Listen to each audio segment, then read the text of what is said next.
এটা কি? আজ অনেক বড় জিনিস পেয়ে গেছি। আমার পাঁচটা অনেক টাকা থাকে, এটা এবার আমার হবে। দেখি কত টাকা।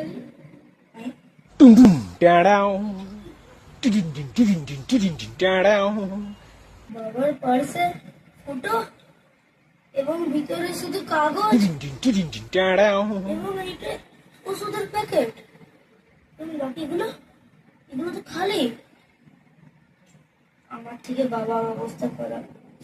বাবা কত কষ্ট করে আর বাবার এই অবস্থা খারাপ। এক কাজ করে, আমার কাছে যত টাকা ছিল 100 টাকার নোটটা আমি বাবার পার্সে রেখে দিই। বাবা অনেক খুশি হয়ে যাবে আর জানতেও পারবে না এটা আমি রেখেছি।